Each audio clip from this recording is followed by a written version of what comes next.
again with another edition of Pachios on the News, and this one's very, very interesting, and I think you'll enjoy it. Most of you know who Ellen Goodman is, if you were paying attention more than 10, 12 years ago, because she was the famous syndicated columnist for the Boston Globe. She was syndicated to some 450, her column was, to some 450 newspapers across the United States. When there were 450 newspapers. When there were 450, right. Right. So she's won a Pulitzer Prize for commentary. It's fair to say she was the most influential woman columnist in all of America. And we won't say in her day. But Ellen, welcome. Thank you very much. And I should tell the folks, it isn't that Ellen was walking down Congress Street one day and I said, hey, come on in here and let me interview you. She is a part-time resident of Maine. Why don't you tell us about that, Ellen? Yeah, I've been living on Big Island in the summers for about 40 years. Really? So, yeah. So it's How did you find Big Island? Well, my then husband had a house there, my late husband, and it was part of his dowry.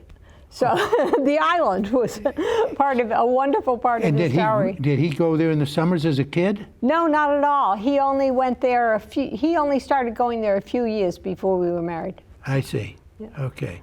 And you've been going every year since? Yeah, really, every year since. So you're an island woman.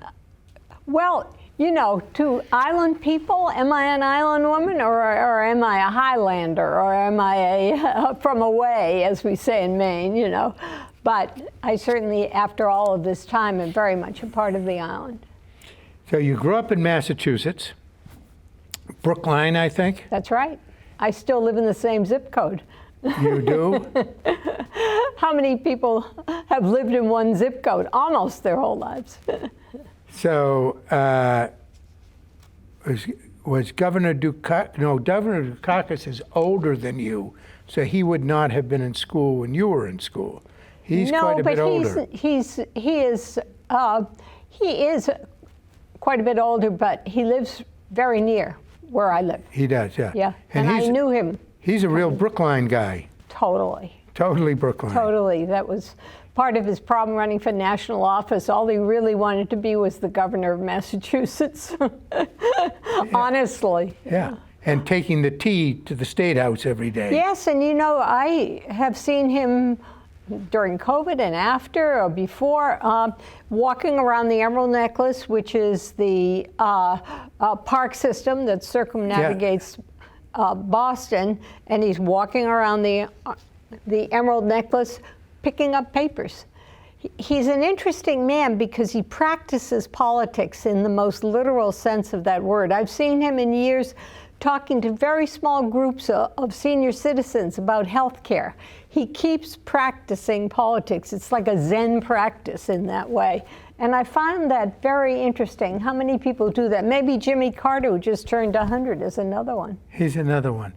But see, the difference between Mike Dukakis, who was unsuccessful in running for federal office, and let's say Donald Trump, is he believed what he was saying. Not only that, he cared about other people. And Donald Trump cares about one person, Donald Trump. Yeah, he is actually, I think it's a sickness. He has no empathy, no feeling for other people. He's incapable of it. Well, I don't know whether he would ever have been capable of it or not, but he exudes no warmth, no empathy. Right, you know? Yeah. And I mean, just the last couple of days, the way he's describing Kamala Harris, it's extraordinary for somebody in public life. Maybe that's my naivete that I grew up in a different era when you would not call the candidate you're running against mentally defective. Yeah. You know, it's just extraordinary. He has no sense of style or of caring. Well, we're going to get into that because feel free. You've spent a career. I have no opinion on that. Yeah, well, you spent a career writing columns which were based on insight and your attempt to understand human beings and why they act the way they do, and politicians and why they act the way they do. So I'm going to get into that in a minute, but I first wanted to ask one other question about Boston. We're talking about presidents. And little known facts, these people watching TV, they didn't know this, and I didn't know it until recently, but when I was going to interview you, then I had to kind of dig around a little. Your father was a friend of John F. Kennedy's. That's right. And he has a oral history in the Kennedy Library, and it's all about how he helped Jack Kennedy when he ran for the U.S. Senate in Massachusetts. That's right. Did your father talk about Kennedy? Oh, yeah, and of course I met him, although I was a kid. You did, yeah. You know, it's interesting. My father had been in World War II and then came out and then was recalled to the Korean conflict, Yeah. don't ask, because he taught military justice, which he always referred to as an oxymoron, but never mind. And when he got out of the Korean Was he conflict, in the Army or in Navy? he was in the Army. Yeah. When he got out of that, he went to work for Kennedy's campaign for the Senate. And he used to laughingly, I mean, Kennedy was a very wealthy man. My father was not. But they would go out and they'd be campaigning at night and they'd end up at this Schraff's, which people in Boston I remember may Schraff's remember. restaurant, yeah. And Kennedy, of course, would never have any money. So they'd get chocolate sodas and my father would pay for them, you know. Yeah, he'd entertain the rich man. Yeah, right. He would foot him a couple of bucks, I guess. And then, of course, Kennedy won the Senate election. And my father went on to run for Congress unsuccessfully in a pretty Republican district. And my father was a Democrat, need I tell you. Yeah. But it was my parents went to Kennedy's wedding. My mother always said that she was the only person who changed for Jacqueline Kennedy's wedding in a gas station in Rhode Island en route. They were heading to Newport, and yes, right. And everybody else was, you know, much fancier, and Yeah. she would change. Okay, so that proves. I mean, your father was a friend of Kennedy's. He was at his wedding. Yes.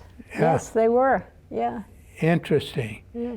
Did in later years when you would write about Massachusetts politicians and Teddy Kennedy was still with us, did he know that your father was a friend of his brother's? I'm pretty sure he did. And Yeah. Tip O'Neill had known my father when they were both in the state legislature, Tip Yeah. O'Neill having been the majority leader for forever, I Yeah. think he was.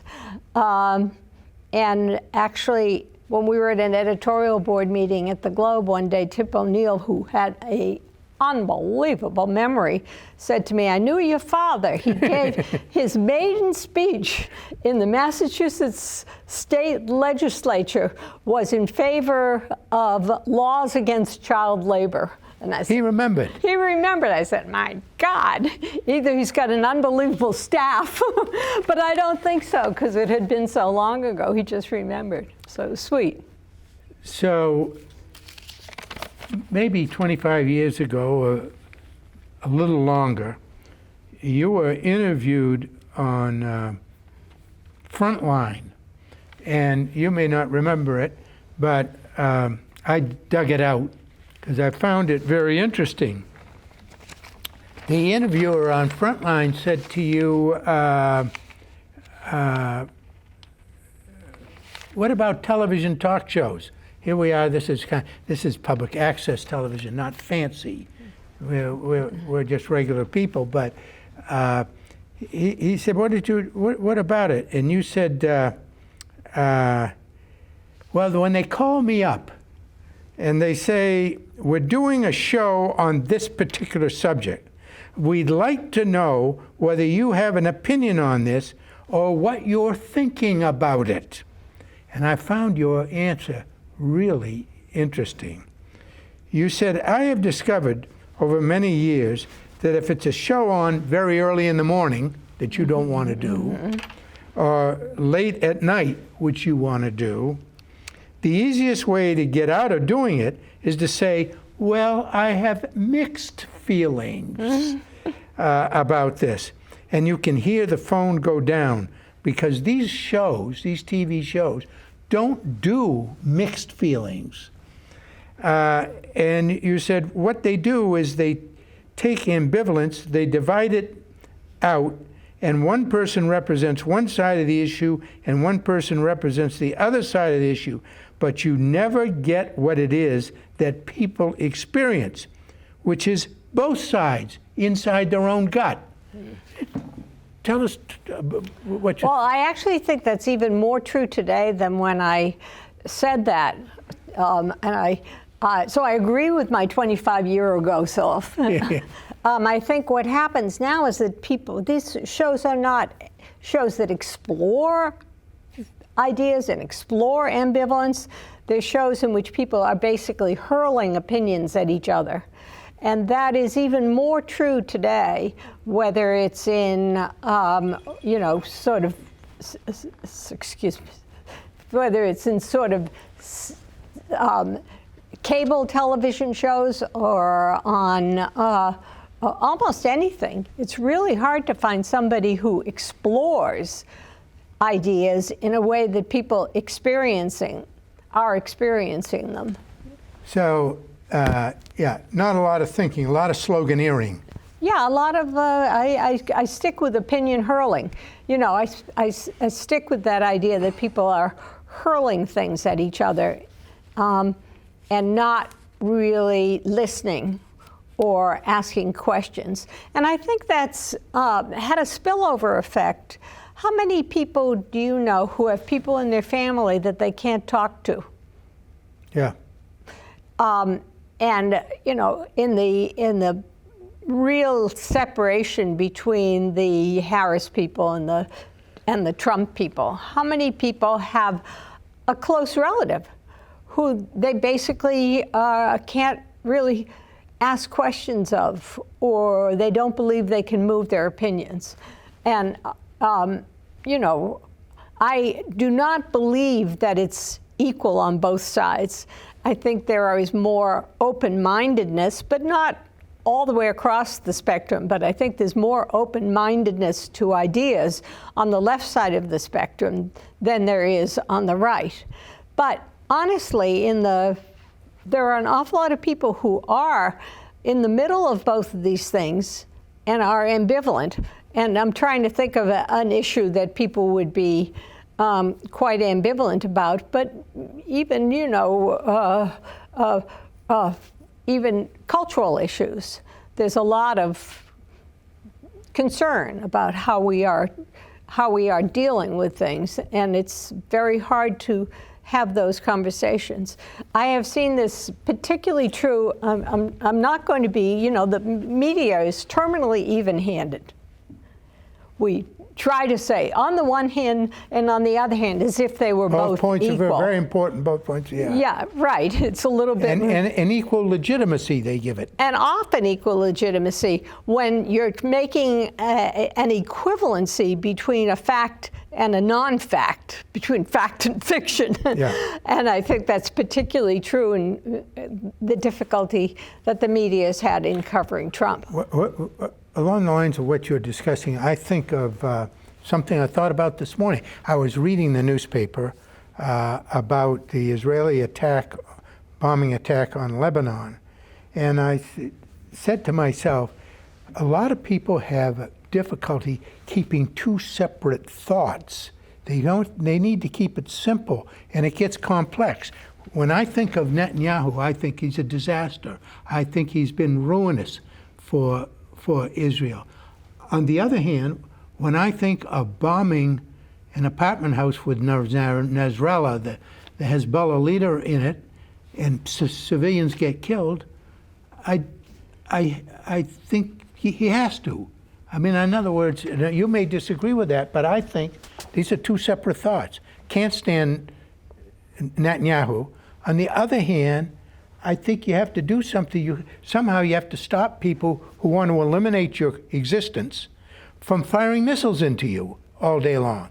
Well, How do you do it? I think probably the better example of those of us who have thought that Netanyahu was just only interested in saving his own butt, and has really had a disastrous effect on Middle Eastern policy. You can believe that, and you can still believe that the people who in Gaza who came and killed all those young people at a music concert, that can't go on.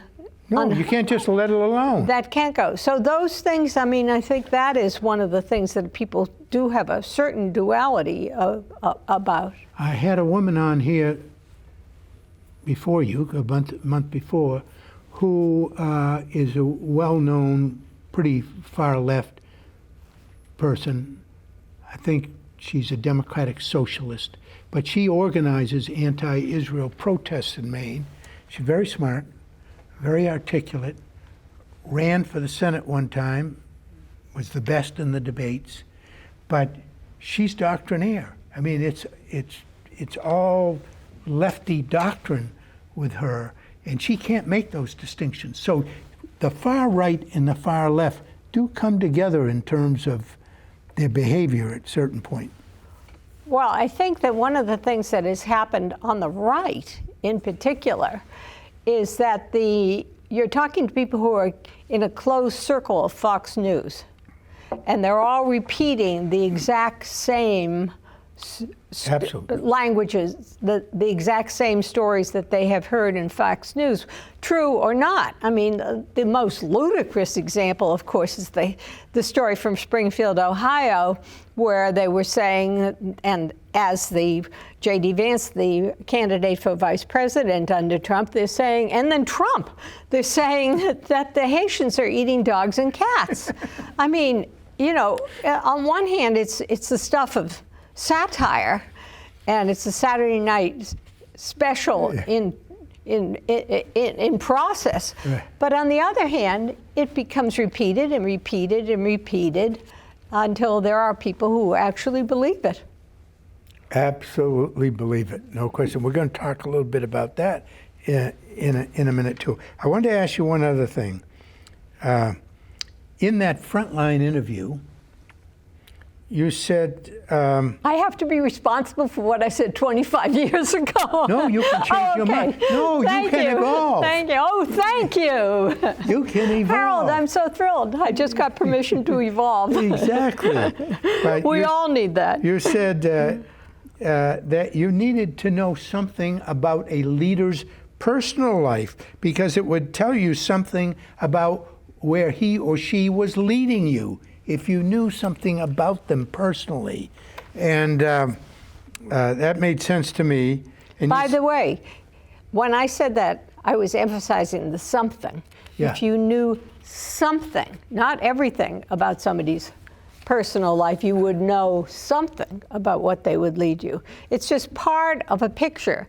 In other words, when I was a young reporter, and this was before there were a lot of women in reporting at all, the people were protected from knowing something about a candidate's private life. We didn't know that FDR was in a wheelchair. Imagine that today. We didn't know that JFK had, shall we say, a busy personal life. Right. And can you imagine that today? Disqualifying today. Well, Today. maybe not. It didn't disqualify no, Trump. excuse me. Disqualifying then. If we knew it, Yeah. it would have affected his electoral chances greatly. But part now, of that, no more. Part of that was that there was an old boys network of reporters that protected the little woman, Yeah. the reader, Yeah. is in this case the little woman. These are my air quotes, sorry. Yeah. From that kind of information, especially considering FDR. When a new photographer would come to the White House and to join the Corps and start to take pictures of the president in a wheelchair, the other reporters would literally form a circle. These were all men. The other reporters would literally form a circle around the president so that the picture wouldn't be taken. Imagine that today. So it's just totally changed. Totally. And in fact, We have one political leader, Donald Trump, who for 50 years has wanted us to know every detail of his life, every thought that goes through that mind, revealed it all on purpose. So there's nothing we don't know about him, and none of it seems to be disqualifying. Well, obviously it should be, and it's disqualifying to a lot of people. But imagine, I mean, he's a man who was convicted of sexual assault, and that has not pushed his own people off the MAGA cliff, you know? Not even a lot of huge number of women. He has these women supporters. That doesn't bother them, that he assaulted that lady. We don't know whether it doesn't bother them or that they put it in they choose him otherwise, or they make up a story like that woman was faking, you know, that she wasn't really guilty, he's just being persecuted. There are a lot of women who, you know, just as an aside, since I did a podcast on women's suffrage, immediately after women got the right to vote, a lot of them voted exactly the way their husbands voted, because that's the way the cultural world worked. And it's only as time went on, and it's only basically since the 60s and 70s that there's emerged this gender gap, that women vote the way they want to vote. And often men will follow them, and sometimes they won't, but that's still operative. In this interview, you had an interesting quote. You said Gary Hart committed character suicide in public. That was the end of his political career. Today, you have, like Donald Trump, doing things daily that would have been considered political suicide 50 years ago. Gary Hart, for those of your viewers who don't remember, was caught on the good ship. What was it called? That ship? It had a fabulous name. Yeah. It had the absolutely perfect. It was a yacht in Bimini with a woman. She was sitting on his lap. Exactly, and there was a lovely photograph of. And Gary Hart is, by the way, still alive and winnowing with us. So it's not that long a period. And I wonder sometimes what he must think when he sees Donald Trump. Complete upside-down change. That was disqualifying. That was the end of his political career. Yeah. Now, a candidate could be on the front page of the New York Post every day with a photograph like that, or at least if his name was Trump and he had whatever Trump's charisma is. And people say that don't care about that. Yeah. It just it totally changed. Well, while we're on that subject, why is that? I mean, you're a columnist, a longtime student of public affairs and politics. Donald Trump said to the American people, they all know it. They all saw videos of him saying it. It isn't like they say, I don't think he said that. Look at the video. I can commit murder on Fifth Avenue and I will not lose my supporters. He understands, because he's a con man and a salesman, and no one succeeds as a con man and a salesman without knowing their customer, and he knows his customers. I believe, and this is maybe, I'm a hoper, that he's running out that string. When you hear the string of incoherent, not just lies, but incoherent lies that his current speeches are, and you see people beginning to drift out or not pay attention. If you look at the back when he's given a speech and they're reporting on it, you look at the back of the people who are with MAGA hats and everything else, and they're beginning to not pay as much attention. I mean, the average con man does run out of string eventually. You think so? Yeah, Harold, I'm hoping. Those people still show up to hear him. They do. And And that is also because he's an entertainer, or allegedly an entertainer. He doesn't entertain me. well, human history is full of con men and con jobs and people who follow it and go for it. And you look at what's happening in the world today with scams. It's no different. There were scams 1,000 years ago. People can be scammed. People can be fooled. Even who said it? You can fool some of the people all of the time, and all of the people some of the time. So it's been going on. People are like that. That's human nature. The capacity to be fooled. And con men live off of it, and some of them make huge amounts of money off it. So. By the way, Donald Trump is not one of the ones who's made huge amounts of money, although he keeps telling us he No, has. but he's got some new ones going. He's got Bibles. He's in the Bible business selling Bibles. He's selling, what is it, for $100 now? I forget. Oh yeah, something else that just came up. He's selling. So, but people go for it. He's been bankrupt several times. Well, to a certain extent, it's tribal. There are a lot of people who are already in the right-wing camp, and they go where their tribe goes. And that, I think, is probably true in every community, that the people believe and go where their tribe goes. But it's much more destructive. Same thing when the far left. They go where their tribe goes too. Yeah, I think there's a lot of that. Oh yeah, they do the same thing. I think about, when I think about these con jobs and so forth, a lot of thoughts go through my mind. Myth making and the importance of myth in human development and history, and then I come to professional wrestling. I've never been able to figure out why those people go to professional wrestling, knowing it's a fake. They know. It's a total fake. None of it is true. And they go crazy. They're cheering and so forth. Those people, they know it's a fake. And incidentally, I'll say that I hope somebody writes me a letter, say terrible things about me for saying this. But I think if you took a survey of the people that really love professional wrestling, Worldwide Federation of Wrestling, most of them would be big on Trump, very enthusiastic about Trump. Now, that's a generalization that I don't apologize for. Well, this is not my field. No, it's not.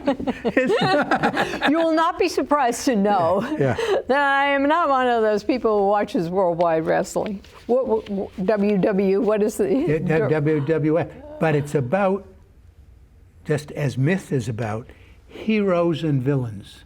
Mm-hmm. And for a lot of people, they have to have... Well, it's theater, too. Theater.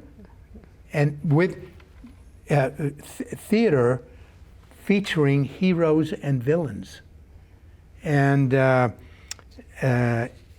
Trump tells these stories, many of them, most of them myth, but he tells these mythical stories, and people go for it. What would you describe as a mythical story that Trump is telling? I'm interviewing you. No, but I'm a journalist, so there you go. It's part of it. Well, a mythical story is cats and dogs in Springfield, Ohio. That's just a fake story. There's no myth. Okay, myth, how he is the greatest man who's ever lived. He's the most intelligent. He was #1 in his class at Wharton School. He was this, he was that. He was the most successful businessman ever. That's all myth. That's BS. Yeah, okay. It is BS. It's not Odysseus. Yeah, okay. We're not talking about Homer here. There's no Homer here. Maybe with a lower H. But they go for it. It doesn't make any difference whether it's Homer or Trump. They go for it.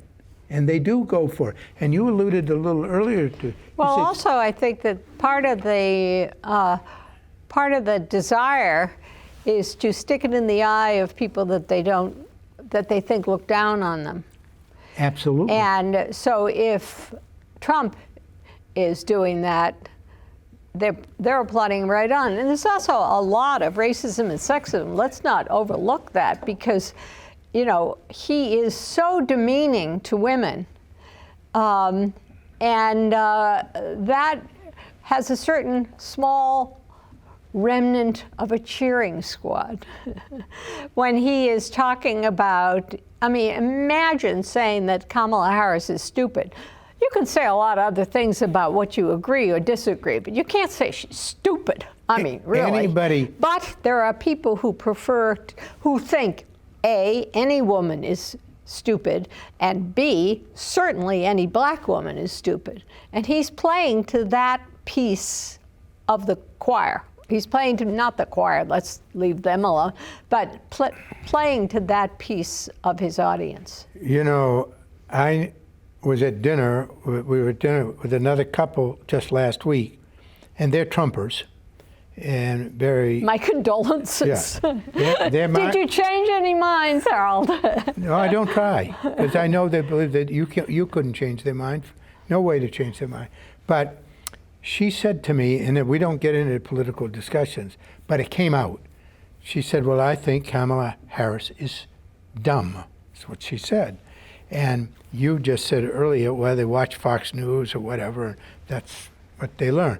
But she's a woman. She thinks she's dumb, and she's not. Any intelligent person, an intelligent person knows, if you can say, as you did, there are plenty of things you could say about Kamala Harris, but not that she's dumb. She's very smart. She's a very, very effective trial lawyer, very experienced trial lawyer. I'm a lawyer. You can't be dumb and be a good trial lawyer. Just doesn't work. So, but why does she do it? Because I know why. Self-hate. There's a lot of she doesn't think a woman is up to snuff. I mean, imagine, and she's going to vote for the smart guy, Trump. You know what I mean? I think that there's some self-hate involved, that she regards women as incompetent to be president of the United States. But you alluded to a reason a little while ago. There are other reasons. Okay, she's very wealthy. Her husband is very wealthy. Got other motivations. And so, fear of others. She likes the status quo. Change causes fear. And change, when you see a black woman might be president, oh, that's change. And if you're in charge, if you're in a position where you're the rich person and you have everything, you don't want change. And so that plus taxes means she's going to have to vote for the guy she thinks has his finger in the dike before they come and put black people in charge or come and raise my taxes at all. He has a finger in the dike. So she'll buy anything as long as it helps keep the status quo. And you didn't tell her that. No, I didn't. No, because I didn't want to argue it. But not only that, but then a person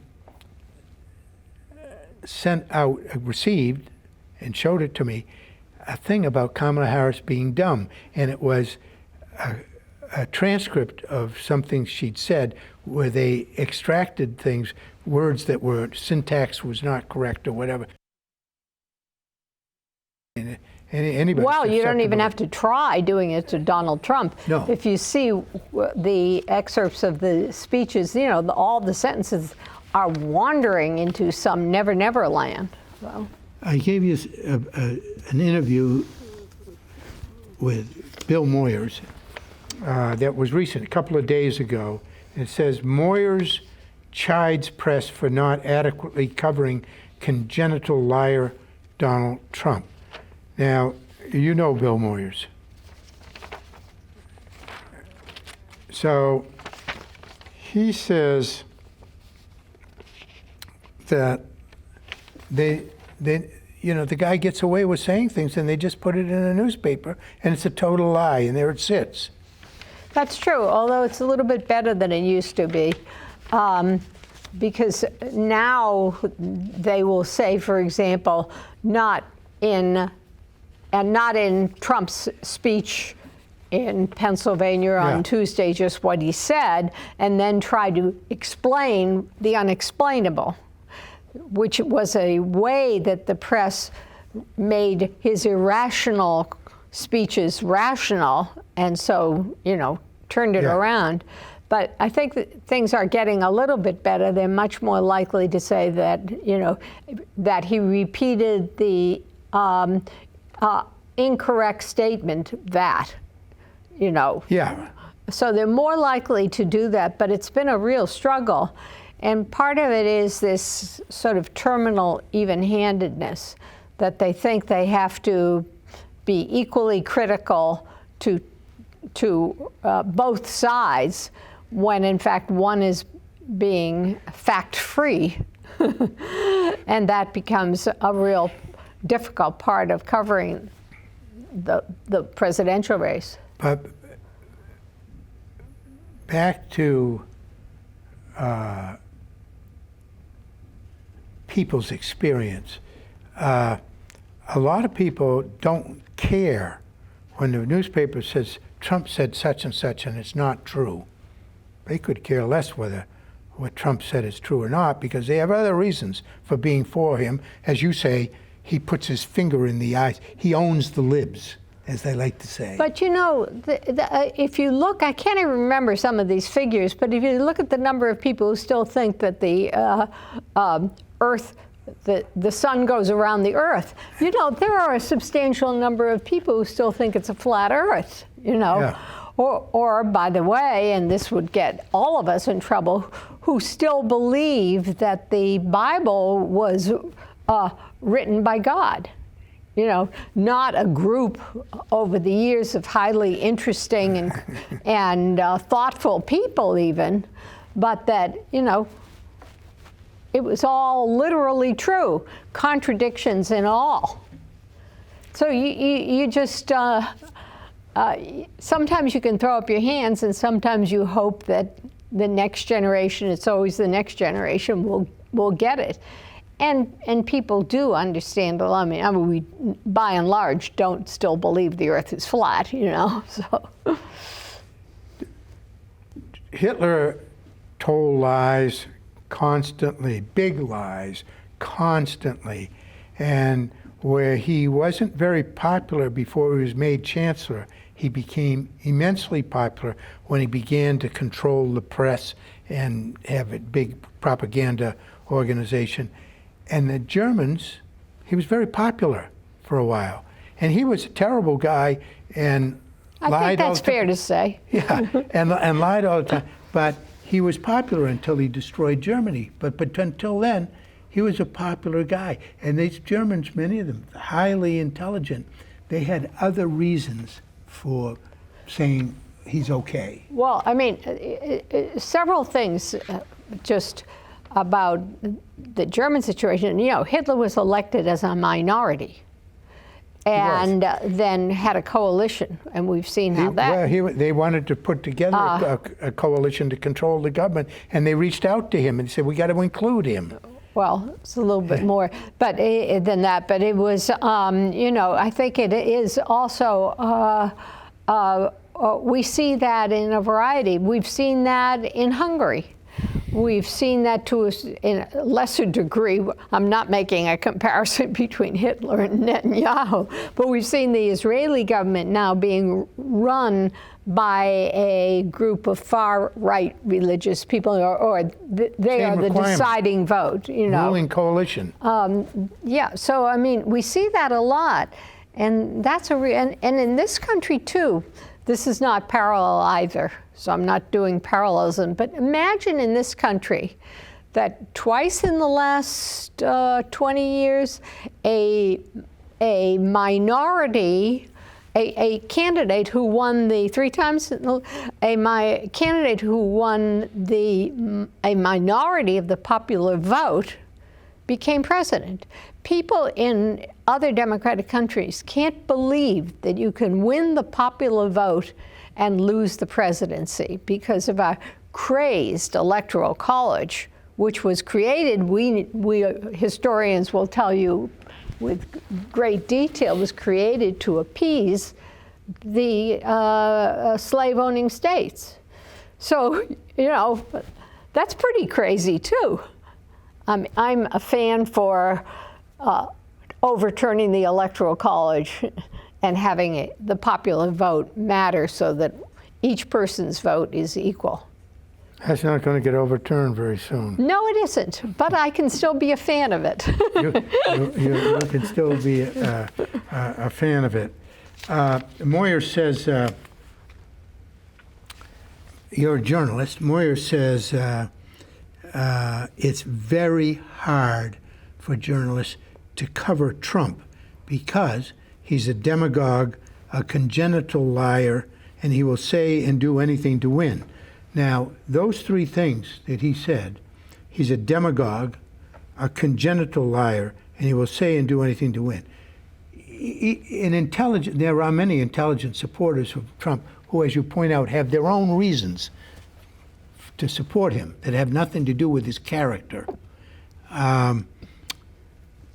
They will agree he's a congenital liar, a demagogue, and he will say and do anything to win. Yeah, the Republican Party for a long time was opposed to Trump, as you know.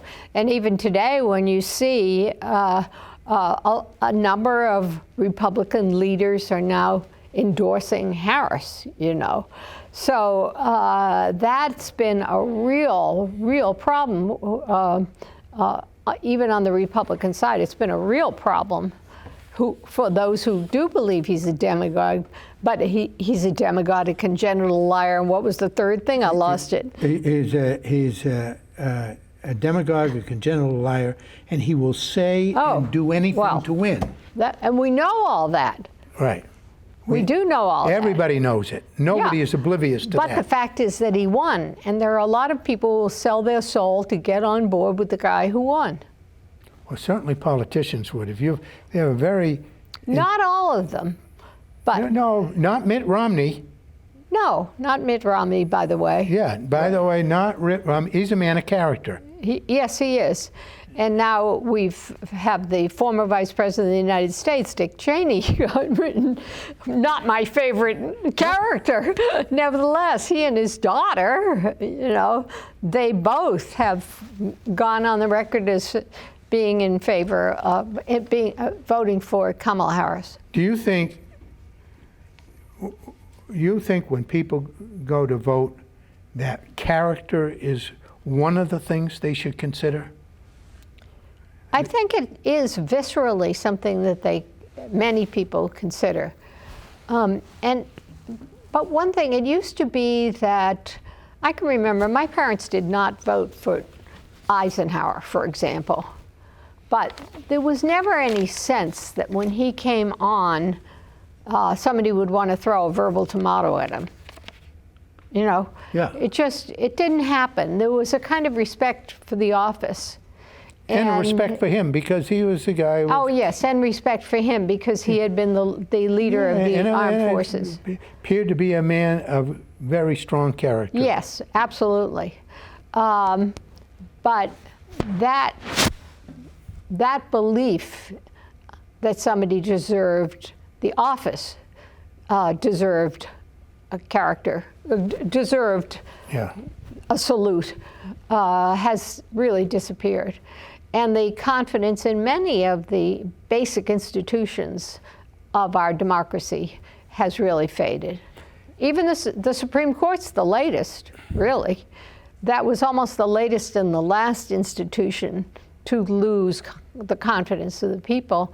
And I think after the Roe decision, after the Dobbs decision rather, that sense that the justices were deciding the law and has faded into those people are just political hacks. Even J.D. Vance has said, he said he accused Trump a few years ago of being Hitler-like. He said he's America's Hitler. Yeah. That's what he said. All of them.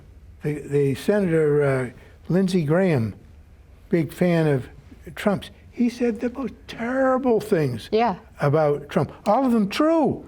All of them true. But it is, and I think Democrats are the same way. If you're a professional politician and you're running for the Senate or in the Senate and you want to run again, you know the Republican voters, 70% of them love Trump, or the big Trumpers. That's a huge, he owns like nobody. Can you think of any other president or political leader in our country's history who has so completely owned one of the two major political parties? Maybe Roosevelt and the Democrats. I thought I was going to go with Roosevelt. Roosevelt and the Democrats. Yeah. But this guy totally owns it. So if you want to have a future in Republican politics, you better be a Trumper. At this moment, that's true.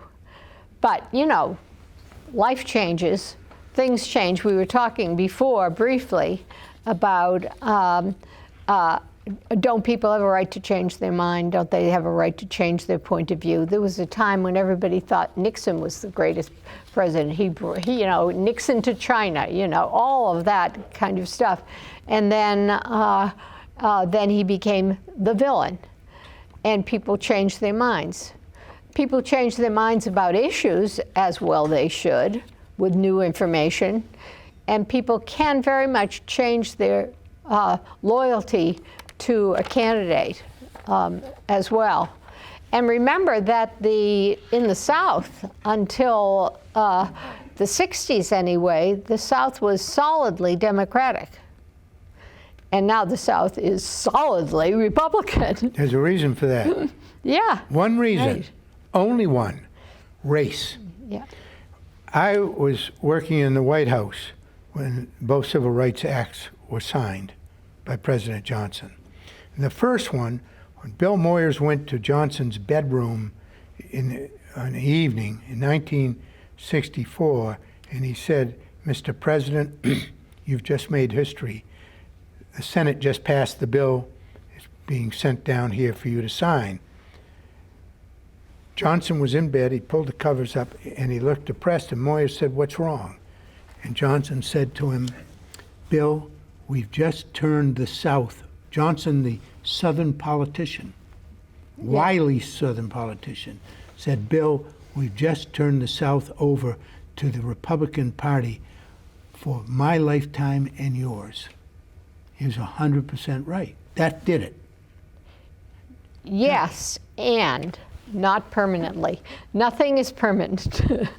That's one of the things that you learn as you get older. One of the advantages of getting older is that nothing is permanent. There was a time when we thought, the union movement. Now this whole country is going to be unionized. Wrong. There was a time, I remember very much at the beginning of the women's movement, when we thought, well, we're going to pass a 10-point program. Oh, and then we're going to get abortion decriminalized, and the Supreme Court passed the Roe decision, and we thought that was it. It was over. But nothing is over. You constantly, it's one of the things that you must learn when in organizing, is that you can't leave the field.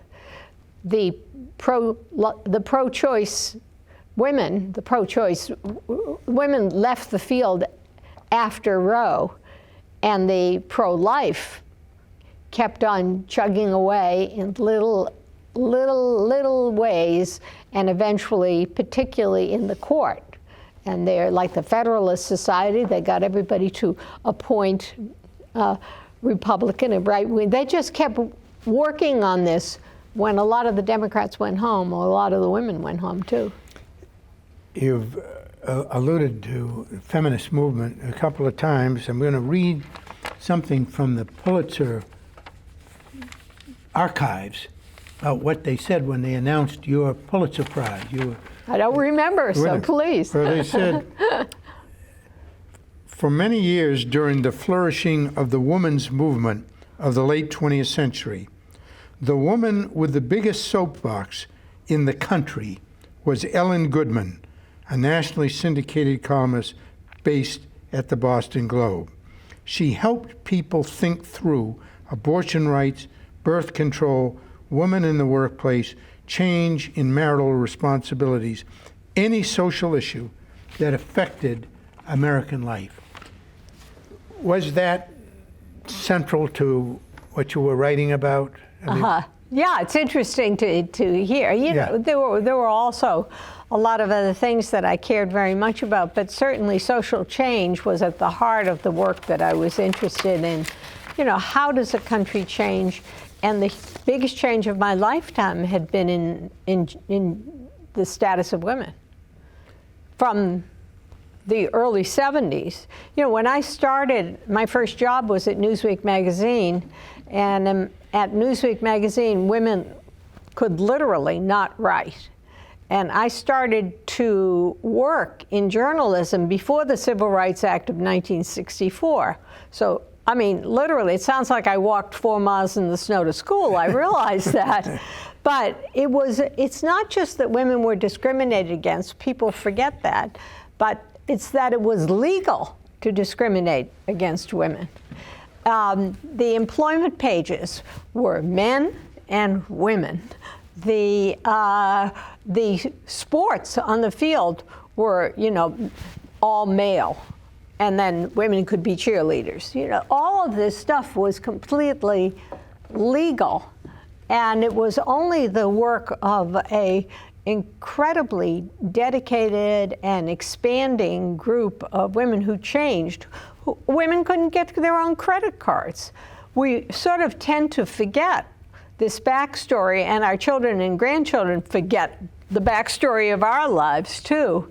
But that is really an extraordinary amount of change in a relatively small period of time.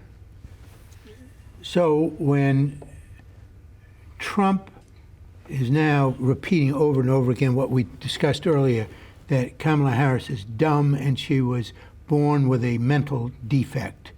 And that mental defect was being female.